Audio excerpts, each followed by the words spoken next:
The debt to asset ratio, also known as the debt ratio, is a leverage ratio that indicates the percentage of assets that are being financed with debt.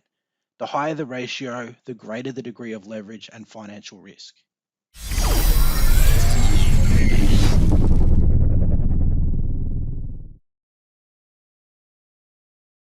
The debt to asset ratio is commonly used by creditors to determine the amount of debt in a company, the ability to repay its debt, and whether additional loans will be extended to the company. On the other hand, investors use the ratio to make sure that the company is solvent, is able to meet current and future obligations, and can generate a return on their investment. The debt to asset ratio is commonly used by analysts, investors, and creditors to determine the overall risk of a company. Companies with a higher ratio are more leveraged and therefore riskier to invest in and provide loans to. If the ratio steadily increases, it could indicate a default at some point in the future. A debt ratio equal to 1 means that the company owns the same amount of liabilities as its assets. It indicates that the company is fairly highly leveraged. A debt ratio greater than 1 means the company owns more liabilities than it does assets. It indicates that the company is extremely leveraged and highly risky to invest in or lend to. A debt ratio less than 1 means the company owns more assets than liabilities and can meet its obligations by selling its assets if needed. The lower the debt to asset ratio, the less risky the company is. Companies with high debt to asset ratios may be at risk, especially if the interest rates are increasing. Creditors prefer low debt to equity ratios because the lower the ratio, the more equity financing there is, which serves as a cushion against creditors' losses if the firm goes bankrupt. Creditors can get concerned if the company carries a large percentage of debt. They may even call some of the debt that the company owes them.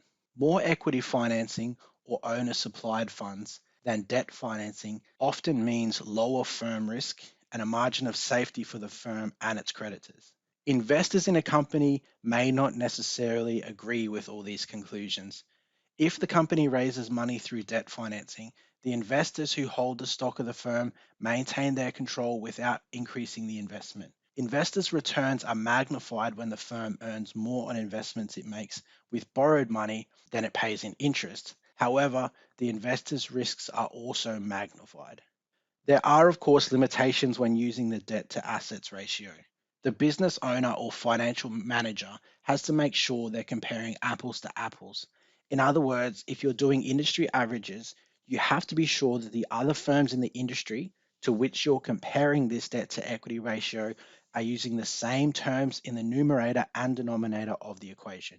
For example, in the numerator of the equation, all the firms in the industry must use either total debt or long-term debt. You can't have some firms using total debt and others using long-term debt, or the data will be corrupted and you'll not get much help from this data at all. Another issue is the use of different accounting practices by different businesses in an industry. If some of the firms use one industry accounting method or one depreciation method and other firms use another method, then this can also not make for a great comparison and the comparison may not be valid. Business managers and financial managers have to use good judgment and look beyond the numbers in order to get an accurate debt to asset ratio analysis. The debt to asset ratio is very important in determining the financial risk of a company. As with any other ratios, this ratio should be evaluated over a period of time to access whether the company's financial risk is improving or deteriorating.